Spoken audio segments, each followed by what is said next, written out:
the FNL Network talk show. All right. Hi, everybody. Welcome to the FNL talk show. It's kind of like The View with less fighting, but who knows? Maybe a fight will break out if you're lucky. You know, we've got the wonderful Blane Charles. Welcome for joining us. Is this your first show? Yes. Oh, a virgin. We love those. So welcome. We've got a virgin on our cast. Yes. We've got Bettina Skye and the beautiful Eugenia. How are you both? Hi, guys. It's 1 a.m. in London. Oh, Wow. I'm keeping you up past your bedtime. I'm sorry. I like your crown, though. Did Kate give it to you? Is she feeling better? Tell us everything. You look fabulous. Yeah. You too, guys. You know, anything for fashion, anything. Literally 1 a.m., whatever it takes. You know? Yes, exactly. But London is booming. It's so cool. What's the weather like? I was almost blown away by the wind. Same here in New York. Yeah, lots of wind. We went up to 70 something degrees today. It's crazy. Yeah, it was like 78. It was beautiful. Yeah. Like summer, Yeah, but now it was really nice. Are you in New York also? Trees are falling down from the wind. Yeah. Yeah. Oh. Are you in New York? I'm in Manhattan. Yes. Oh, yes, me too. Okay, cool. Right. I'm Yay. in Warwick, New York. Okay. Awesome. And Eugenia's in London. And where in the city or outside of the city are you, Blane? Chelsea. Oh, me too. Maybe we're neighbors. I'm at 20th Street. I won't give love it. the exact address in case I piss somebody off watching. But you know, like, go on. I'll share it. You know, who knows? You know, I'm sure to offend at some point. Is Share what it I- in the chat room. Share it in the chat. I know, right? Yes, we can share it in the chat. Now, you know, a lot of news has been going on, and one of the things I saw that I didn't find surprising, but did anybody find it surprising that the marriage on The Golden Bachelor did not work out? You know, and did anybody even watch The Golden Bachelor? I honestly didn't. I heard it was good. You know, I didn't watch it. So you didn't watch it either, Blane? No. Did you watch it, Bettina? I didn't watch it, but I heard a lot about it. And I do watch The View every morning. So I saw them talking about it. So I know what it is. And I knew that these people were getting married. I saw a lot of it on my Facebook feed. So it's hilarious to me, you know. Yeah. I mean, of course it figures that most people do not get married on the show, even though they say they're going to get married. It's just all, you know, marketing and fake, you know, Marketing, fake TV, you know. It's just so Yeah. it's just hilarious to me, you know. You're saying reality isn't real, Bettina, bursting all the bubbles of everybody watching? I'm shocked. Maybe. Any take on it, Eugenia, that this marriage that lasted since January that we thought was real was not eternal? You're asking the Russians the right question. Well, I saw a lot of posters in Sunset Strip, which tells you a lot about how I think of it. I mean, whatever for romantic view, you know, if people want to support marriage, that's cool, you know. But yeah, I haven't seen it. It's an interesting concept. Yeah. Well, yeah. And then from when I saw them talking, it seems like they get along on whatever level, and that essentially they couldn't decide where to live because they both wanted to be with their families. They both look terrific. They're both around 70 from what I saw in the post interview. I didn't really watch them until they're getting divorced. And then I was like, oh, what's going on? Now I'm interested. Now their lives aren't working. Let's find out. But, you know, supposedly older people got hope by watching them and so forth. But I remember I had known a young lady years ago who was on The Bachelor, and she had a breakdown on the show. And I was wondering, well, like, why?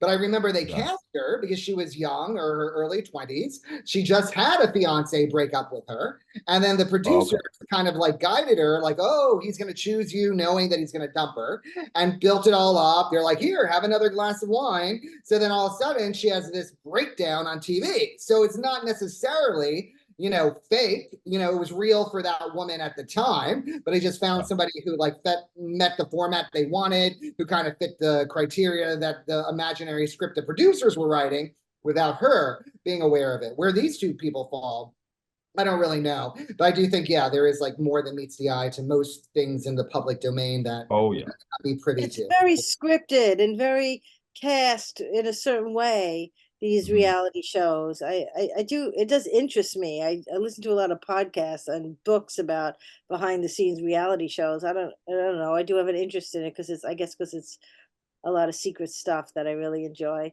So I mean, but to me, it's so obvious that the whole thing is like a setup in some way, you know? Exactly. Yeah, I knew someone also who was on a reality show. Was that, remember that show? Uh, it was a fake Prince Harry. Oh, yes. Yeah. It was a fake Prince Harry. Something like, I want to marry Harry. Yeah. Oh, okay. You Yeah. know, and she really, they didn't even know why they were going. They hired a bunch of models really to go somewhere, and they weren't even told where they were going or why they were going. And then they get to the house, and little by little, it's kind of revealed to them that maybe this is Prince Harry. But none of them were even, or at least the one I know, were even really looking for a date. You know, she was very young. She wasn't interested at all. So, you know, they just kind of pushed it into a television show. And it was a fake Harry. I mean, it wasn't the real Prince Harry. Like he No, the wasn't. whole thing was, yeah, it wasn't even Prince Yeah. Harry. It was Harry Yeah. looked like. Yeah. That was extra crazy. That one was extra crazy. I feel Now, like what- we're in such a world of sensationalism and just like attention spam that people just want something new, you know, even though we have all the shows with already like The Bachelor, they had to find a spin on it somehow. And they're just always looking for something. And, you know, love is not about, I mean, even though I'm still married, you know, love is not about marriage. It's just a word. Like it takes a long time to know a person. Yes, Yeah. definitely. So they're looking for the Golden Bachelorette next, you know, so I don't know. Coming to a nursing home near you. Who knows? You know, get ready, ladies. They're recruiting as we speak. Now, would you folks ever do a reality show? Blane Charles, would you do a reality show? Sure. Okay. Anyone in particular you'd like to be on or not really? You're open. I think we need to start a new reality show. All right. I'm down with that. What about you, Bettina? Would you share your secrets on a reality show or make up some? Well, you know, it would have to be something like about my life, and I would have to be the one in charge of it. I couldn't have anyone like Exactly. telling me what to do or how to be. But my life Right. is pretty fun and interesting. All the different gigs I do, from going to clown job to a tarot reading event to a circus thing. Like I have a crazy life, to a film set, you know. So it would be a very interesting show, I think. But I would have to be kind of running it, because I don't want to be sequestered and forced to drink wine or anything like that. So, you know, as long as I was in charge, or I knew and trusted the people in charge, yeah, I think it would be Exactly. a Yeah. show, and I would do with that. Yeah. I second that. Yes, exactly. And I think that, you know, we see so much negativity in the media and in the news, etc. I think it would be really wonderful to start doing reality shows on the lives of people who are doing positive things in the world, like myself. I'm a peace activist. Oh, And nice. that pretty much drives everything that I do as a design consultant, you know, helping people live a better quality life. And so I think that a day in the life of Blane Charles Design would be something that people would be interested in, inspired by, and walk away feeling good. You know, it's like enough with all this negativity. Nice. And what about you, Eugenia? You're a jet setter. Would you let cameras follow you around, or would you participate in any type of reality show? Would you be the next Kardashian? Only if you guys jump on the plane with me, and Sean, you'll be the host of it. So I would love to. You would love to. Yeah, let's do it. Let's do it tomorrow. Sign me up. I'm down. You know, I'm Yes. ready to be a real house husband. Anything it takes. Just, you know, get it going. You know, so I am down. That would And be funny. It would be funny. It would be, and very entertaining. You know what I'm wondering? Like, you know, I saw, if anybody watches, because I just happen to like Bill Maher. I tend to follow his politics. Usually I agree with him as well. But that's all a different topic where I was going. But he was just mentioning in general, every time he meets a celebrity, how skinny they are. And I know, Eugenia, you're in Hollywood and California. Like, have you noticed like a big Ozempic craze? Everybody's losing weight. Like, to me, just people who typically weren't skinny, like Kelly Clarkson and Oprah, now seem to be skinny. So, I mean, it does seem like something's going on. I mean, you know, years ago, you know, I had met a bodybuilder on set, and I was wondering, like, how do these guys like buff up, you know, like even say Brad Pitt. Right. Gains 30 pounds of muscle for a movie, and they're like human growth hormone, because that's the only way you can really do it without, you know, actually, you know, gaining fat as well, and to be very ripped. And now it seems like the Ozempic trend. So do we think everybody's joining it? Do we think it's good? Do we think it's bad? I don't know. Are we Ozempic? What say you, Eugenia? Oh gosh, I love how you talk to like 100 models right away. And What do you do? I'm kidding. just starvation, pretty much. Perfect. Old school. No, I've been noticing it for like 3 years. I think Oh, it's, wow. Hollywood's been running out of Ozempic medication for actually people who actually need it. There's a lot of real problems that people need this drug for. But yeah, I feel it's really used for vanity, and it just shows the culture and like our perception with having this image of, you know, somebody super unrealistic who has to Mhm. fit into something super unrealistic as well, like design wise.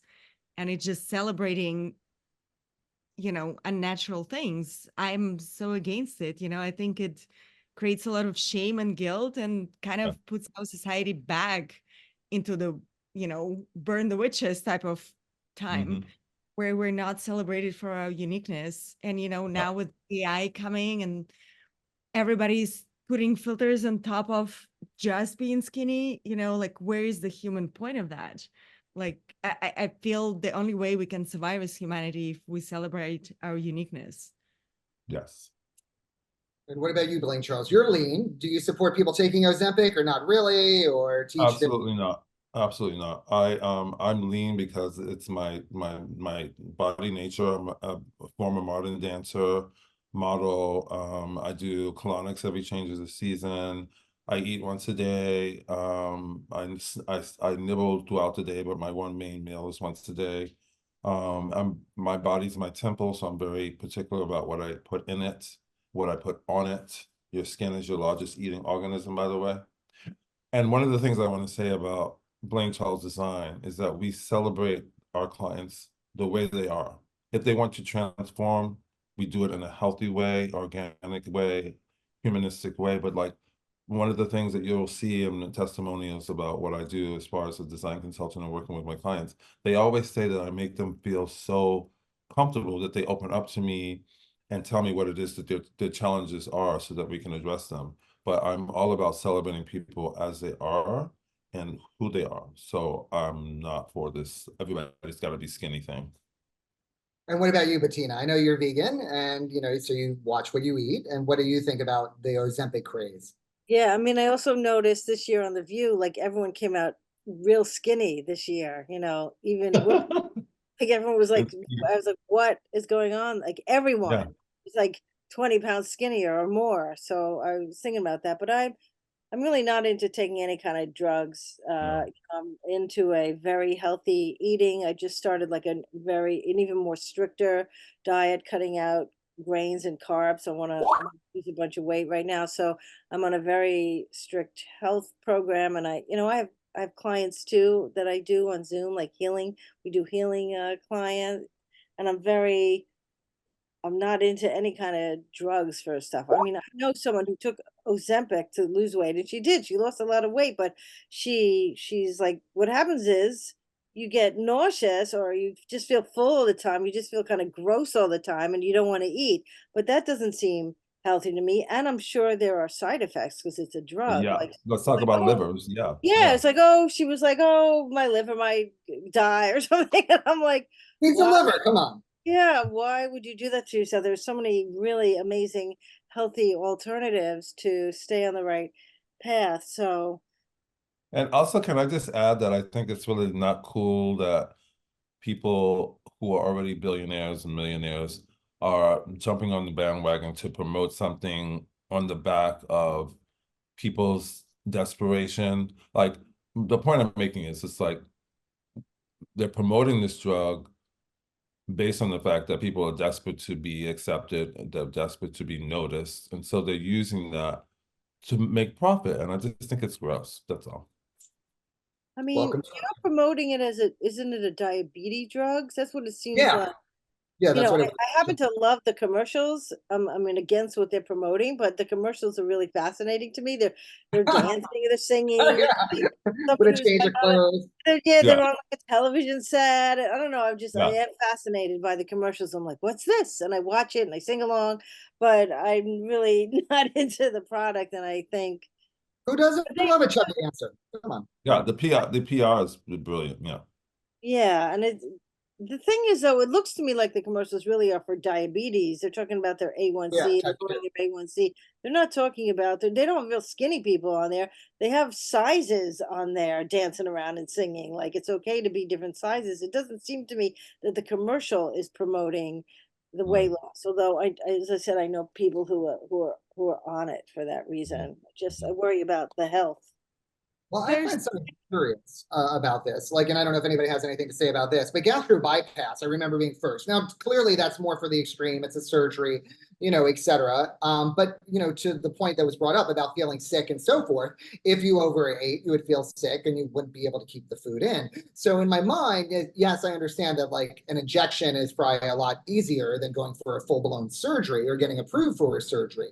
But to me, it's just kind of remarkable that maybe something similar just caught on so quickly where the other one did not, especially for even say heavier set celebrities, or that they did not maintain their weight, because I heard like Roseanne Barr, Chris Christie, like certain celebrities had gastro bypass and they basically gained the weight back right away.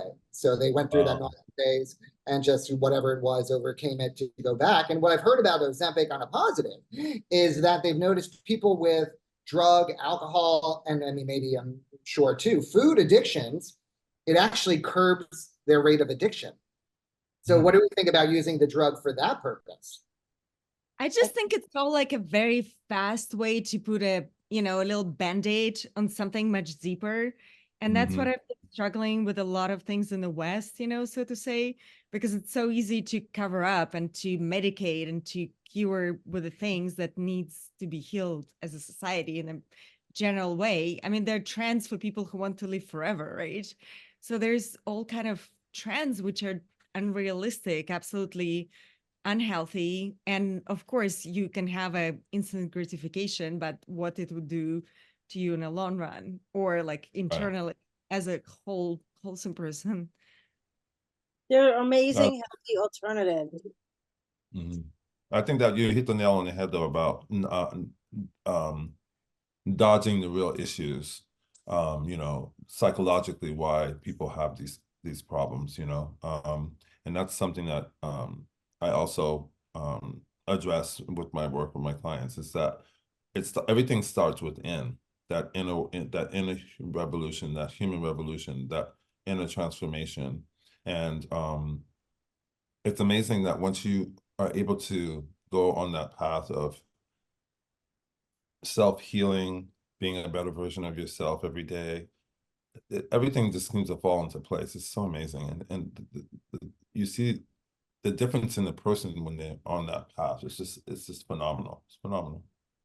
I mean, to me, just in general, pharma took over for big tobacco. Like that went away, and now everything's like these advertisements to pop a pill. But what amazes me, and I don't know about Ozempic in particular, I don't really think it's as bad as some of them. But I know a lot of the antidepressant treatments, it'll be like, oh, pop the pill, be happy, and it shows Right. people running in a park, and then comes on to the little voice, may cause anal Right. bleeding, retardation, in some cases death.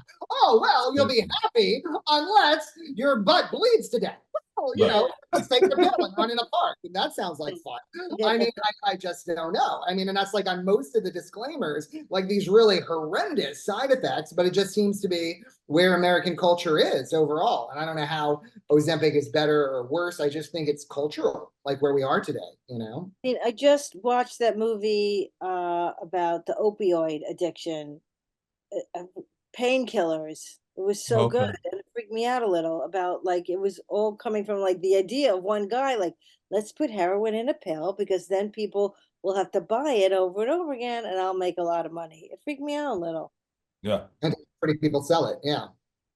and it worked, but people were dying, and they'd get addicted like pretty quickly to it, and then their whole life was turned around because all they cared about was getting that next drug. But Well, I guess we just lost our sponsorship with Ozempic and with painkillers. Damn it!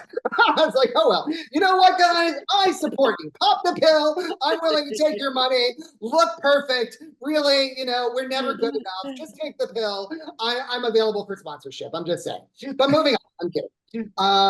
Like one thing that I don't think there's any easy solutions, but I did see on the Daily Show, Jon Stewart like brought up, because he's doing it like once a week or what have you, the whole point of why America isn't really scolding, and then there's the whole thing, like, pro-Israel versus, Hamas and genocide. I mean, it did start, with Hamas attacking Israel on October 7th, and over 1,000 people were killed, kidnapped, raped, abused. I mean, horrible, something that I wouldn't wish on anyone, clearly. But now it seems, if the numbers are correct, that 34,000 Palestinians have been killed. I don't know if there's any like war abuses other than starvation and things not being allowed in. Not good. And he said maybe 10,000 kids. But America has largely not spoken out. Now, we give them the weapons. We make a lot of money from weapons. Do we think that is why? Or is there another reason? Like, with them invading the West Bank and so forth, like, is it any different than when we went into Iraq for no reason after 9/11? And how good were we, but we didn't hear any reports. We made a lot of money with Halliburton. Is there a double standard? Does America need to make a responsibility? Do we need to stop selling weapons? Do we need to say more? I'm going to start with you because you've been to Israel, Bettina. What do you say about this whole thing? I mean, I know there's not an easy solution, but is there any thoughts on it? There was a lot to unpack there, Sean. Yeah, I know it kind of overlaps, but I don't think there's just like really like a right or a wrong. So it's hard for me to like phrase like where would you go if you had, some input to make the difference?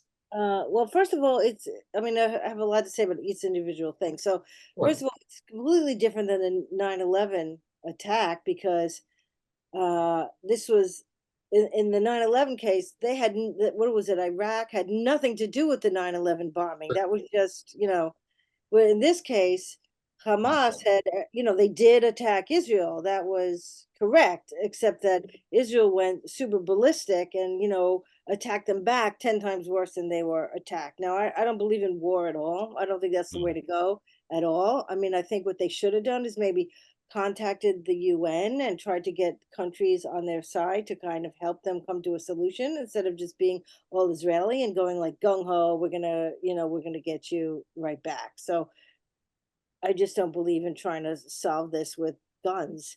I mean, and I think the real reason, or maybe two reasons that the United States is trying to get involved is like it's a strategic place. The United States just needs to have an ally in that area. And so they are trying to just like stay on good terms with someone there. I mean, it is horrible to have to be supplying guns and weapons. I don't believe in fighting. I just believe there is a higher solution that they should try and figure out a way to do. I don't know what the solution is, but certainly it just seems like bigger guns and more war is not the answer. And Eugenia, from a different world perspective from where you grew up, what do you think about this whole thing? Oh my God. Yeah, you can get me started on that as well. I am a humanitarian. My dad was a first responder to Chernobyl attack. Speaking about, I think we're in a very crazy place where there's so much conflict and so much polarization in the world. And one of my mentors, he's a writer, Kevin Jacobson, his wife, Annie Jacobson, she wrote this book. It's called Nuclear War. And it's like a bestseller, #1 on Amazon. And, already has like book rights to that. And she actually interviewed like the FBI and every government in case the attack happens, nuclear weapons got released, what happens in the world. And it is pretty scary. And I feel we're in the world right now where really we are in this place where there's so much conflict that people are just scared to react, And I think we really have a choice to look back and reflect. There's really a sensitive subject of us, not starting World War III, which would be a disaster. If you read this book, it is extremely scary. Nobody comes out of this war, a winner, so to say. I think it's at the end of the day, my dad was a nuclear responder in the 80s, and we're now in 2024 and nothing changed. It only accelerated. And actually, the probability of starting the nuclear war is like so many more % higher. So I think it's really a chance for us to reflect where I think Americans were trying to, deflect it in a way. They can't start more going for one side or the other. Everybody's in conflict, and we just have to reflect and change strategy to find world peace. It really has to come to that. Otherwise, if you read this book, everybody is for themselves, literally, and there's no solution for civilians. There's definitely an extinction of human race. So, all right, Blane Charles, what do you have to say about this whole thing? How would you solve it?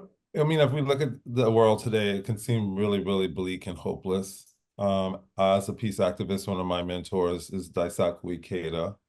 Daisaku Ikeda, who just recently passed away, is the third president of the Soka Gakkai International, which is a global world peace movement. A lot of people still don't know about it, so I'm just going to share a brief introduction to it. But basically, it started in Japan, so therefore the name Soka Gakkai, which means Value Creation Society.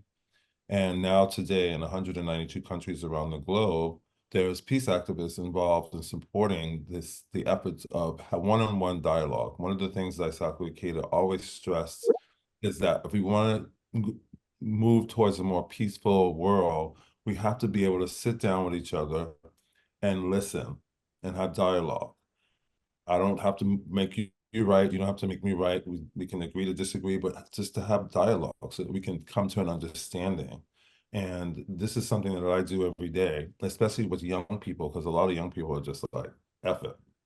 And I talk to them and I tell them and I share with them what's happening, the positive things that are happening in the world. For example, because of these 192 countries being involved in this global world peace movement, on the hour, every hour, someone in the world is chanting the law of the universe, Nam Myoho Renge Kyo, which I'm sure a lot of you are familiar with Angela Bassett and the Tina Turner story.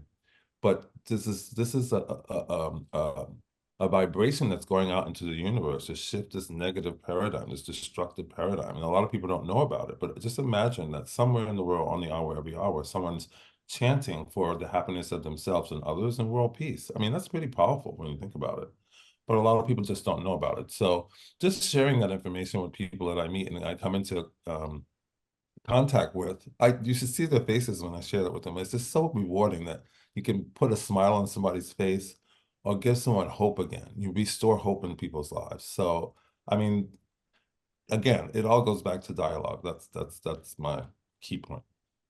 It's so true. I just went to Tate Modern, in London, and they have this huge retrospective of Yoko Ono and John Lennon, at the time. And I feel like we really came to that time where somebody has to preach, literally, to raise awareness of everybody in this world.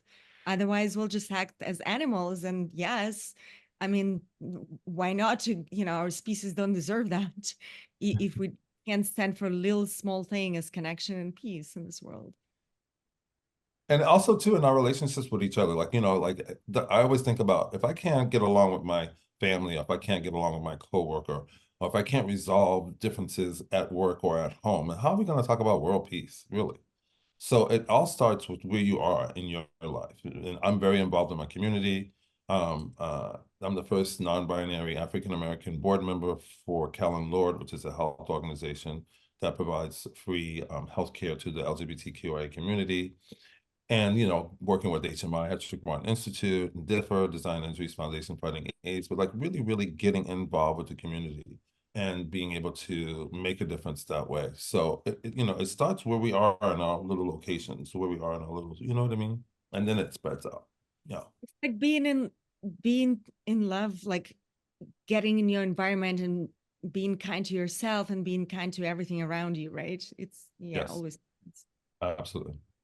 I think you can only If you can't love nobody else, right? Go, RuPaul. Can I get an amen? Yes. I think it has to start with yourself. It does. Because if you're unhappy, then, you're going to want to lash out and blame somebody else, whether that's the immigrant or the person who stole your land or what have you. And then where do you ever find peace with that? I mean, once you're at peace with yourself or you accept yourself, and I think it's a choice. It's the higher good. I mean, just like, to me, an interesting example for both sides is the Diary of Anne Frank. I mean, the last line is, despite everything, I believe people are good at heart. Well, they weren't. It didn't end well for Anne, but she still had faith. She still did her part, even though other people were still horrendous, and I don't think we can always shift everyone, but it does start on an individual basis. And then also too, not only putting your own needs ahead of time. I think sadly, that's what a lot of, including our own governments and people do. When you get ahead, then, it's hard to not just want more and not to just look after your own and, to maybe give back, but in a very limited degree.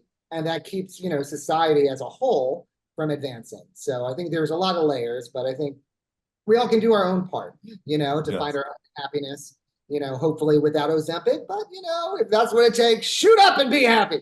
I don't know. I'm just trying to go full circle, but I would like to share that I've found that by being of service and being in a place where I want to help other people be happy, my life has expanded, because you have to have courage to be able to help somebody else, and you have to have courage to have that confidence to know that you don't have to be so insecure and cling on to everything that you have, whether it's money or whatever. You can relax and be confident in knowing that when you're in service or of service, the universe will always provide for you. That's a guaranteed. Yeah. Well, of course. I think people want to be seen, they want to be heard, so I think it goes exactly to that. And then by being there for others, they're there for you.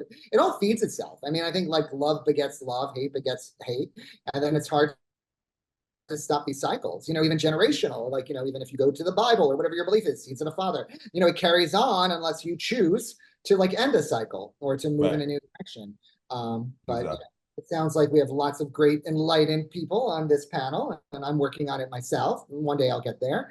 But talking about non-enlightened, I would say it's the news, really. There's a lot of negativity all the time.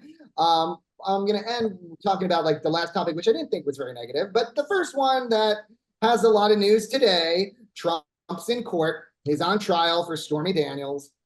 And it does seem like out of all of his court cases, it's the one people cared the least about. But on the other hand, he is the first president, because Nixon didn't have to go through anything, ever put on a criminal trial. So it is newsworthy, I guess, for that reason. But do we think it's going to make a difference with the election? Do we think it really matters? Does it deserve as much coverage as it's getting? What do you think, Bettina?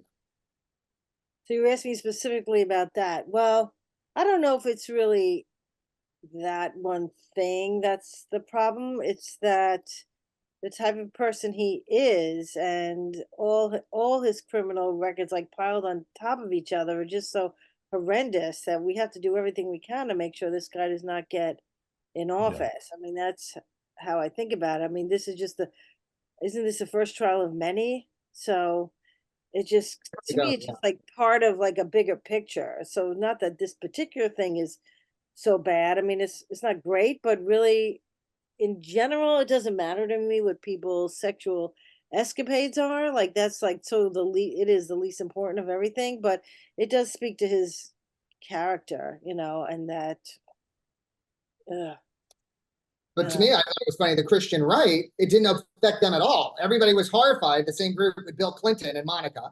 But when this came out with Access Hollywood, they're like, grab them by whatever you want, as long as you go against abortion. Like, I was like, oh, it was totally a shift in like how the public thought of it on one side versus how the other side. But then when they did end Roe versus Wade, everybody's showing up to vote. So, I mean, it does work in both sides, talking about, people maybe having their own opinions, their own beliefs and so forth. Eugenia, do you think this deserves as much coverage as it's getting, or no? I mean, are we making it worse? Are we helping the nation, hurting the nation? Well, there's a great film that's out. It's called Civil War with Kristen Dunst. And I find it fascinating because, again, we're in conflict, we can't find a solution by being not together. I know there's so many sides. There's like election coming up. There's so many ways to manipulate the media. There's so much more than happening behind what we know, any kind of conscious level. So on my side, all I can do, is try to be a better person day by day and not focus on the media outlet or like the news. And, Trump will be Trump. He's not going to change. It's just sensationalism. It's news. It's attracting, diverting your attention to some things that absolutely unchangeable, So no matter what your political views are, and I'm a humanitarian, I'm not political, so I always feel whenever you're put on a spot where you're supposed to be divided, it is a really hard spot to be because, as a humanitarian, you just want to move forward and beyond that. So I think it's an interesting year in American culture. We'll see what will happen. We have no idea. Blane Charles, what do you think? Like, should it get Uh, as much coverage as it's getting, or is it feeding into No, I think inspiration? it's all a distraction. It's really annoying actually. And as a fellow humanitarian, I really feel like, it's just taking us away from the real issue, or the real issues. And I feel like I think people just are like sponges and they just absorb whatever's fed them. And I think that we need to take a stand, like stand up and just like, no, I'm not gonna absorb this. I'm not gonna, I'm not gonna buy into this. You know what I mean? Like, and like again, it starts with us. Like, how are we being in our day-to-day existence, and just show that there's a better way. You know what I mean? There's a better way. All right. Well, maybe collectively we'll find the better way. And what I thought was good news, because rarely does it make, such news, but it was something that I wasn't as psyched about as a lot of people, but I did like it. It was the eclipse. So I don't know how into the eclipse everybody was, but I mean, I just thought it was funny. Like for a while, we stopped talking about our differences. People were going to different countries to view the eclipse. They were in Mexico. Nobody's worrying about the borders. It's just like, oh no, it's gonna get dark. Ha ha ha! Put on your glasses. Don't go blind. And so I just thought like it was one great way to bring people together. But then in New York with the glasses, funny enough, I had a pair and they were not the correct ones, but my neighbor loaned me a pair, and I was like, oh, now I see it. Otherwise, I lose my vision. Good times. But anyhow, I looked at it and I liked it. I thought it was cool. It's like every 20 years. I think next one in New York's gonna be 40 years. So, it's not every day. But it got a lot of coverage where shouldn't have, but then it's positive. So I don't know. I'm a little torn, but I did like it with some positive news. How did you Yes. feel about the eclipse, Blane? Absolutely. I was so thrilled that we had something positive to talk about for a change. Exactly. Yeah. And I did love the way it brought people together. I just thought that, we need more of this. Like what else can we do to distract people in a good way? You know what I mean? But yeah, I was out there with all my friends and witnessed the whole thing, and it was just wonderful. It was wonderful. And what about you, Bettina? How was it upstate? Oh, it was beautiful. We went to a local park and there was a lots of people there like hanging out. Everyone had their glasses or they would share glasses with each other. And I just thought it was so cool to watch like Yeah. the sea, that shape. It's a beautiful nature thing. And then to see like the color of the landscape, I guess, gets sort of grayish. Um, it's a beautiful kind of ritual to think about what is your shadow self, what are you hiding, what needs to be released, what needs to grow some more. It was like a spiritual experience, a spiritual moment.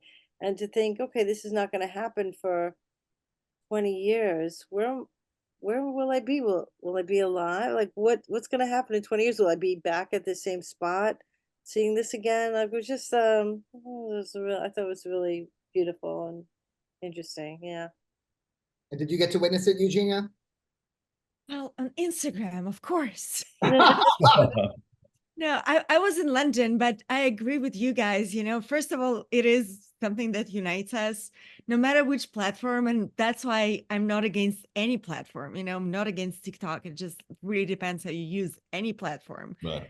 for any kind of good. And because it was about nature, and also, I don't know how about you guys, but I get affected by all these events. I was howling like, to the moon. Like I I love it. yes, God, like, it really makes you sensitive. I think as humans, like it reminds you that we're all connected no matter what.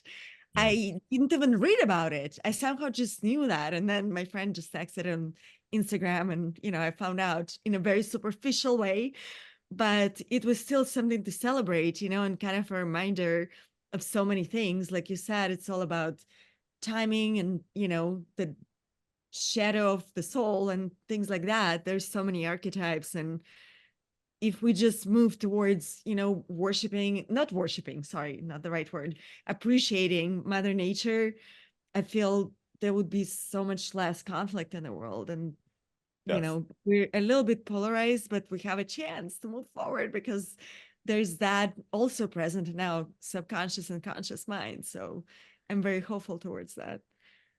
And I thought also that it made you realize how much we are dependent on Mother Nature. You know, like when the sun was blocked, it got really, really cold in New York, and you could really realize how much importance, you know, we underestimate the importance of the sun, you know, and taking care of the earth. So a lot of conversations after the eclipse went like this, like, oh, what can I do to be a better person on this planet? What can I do to improve, you know, the planet? So it was great that that dialogue was incited from something like the eclipse, where people started thinking about, or were more conscious about their day-to-day actions and how it affects the earth and the globe. Yeah.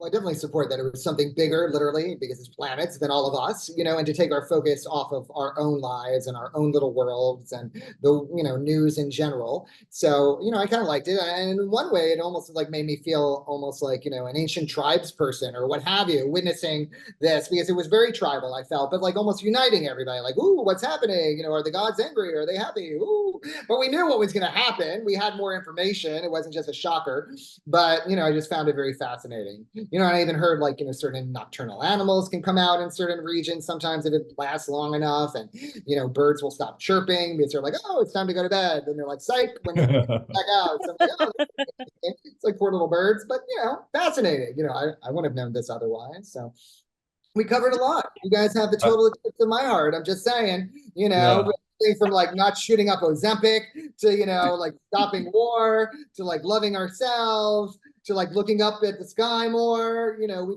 any last words from any of you? Anything else to contribute?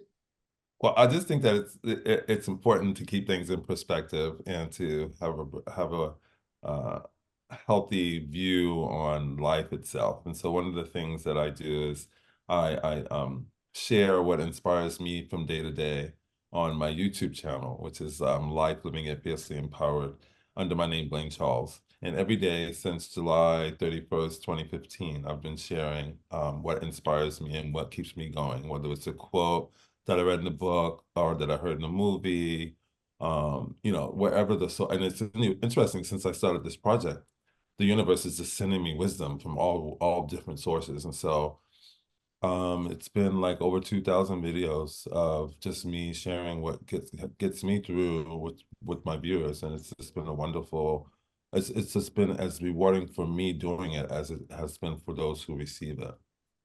Well, I also think we bring in what we focus on. So I think it is great to like every day have gratitude or what you would like to bring in and what have you. And I mean, you know, I remember the Artist Way was all about journaling and reflecting and, you know, what you're manifesting and bringing in or want to bring in. So I think, you know, again, let's bring in that positivity. You know, I see the beautiful positive face. Like, look at you at almost 2 a.m., Eugenia. You look fresh as a daisy.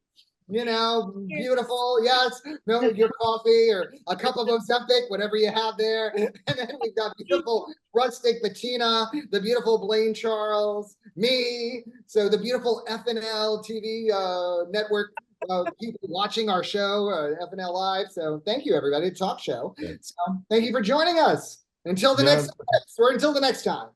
Right. Thank you so much. Awesome. Thank you, guys. Peace and love. Thank you. Thank you. Thank you.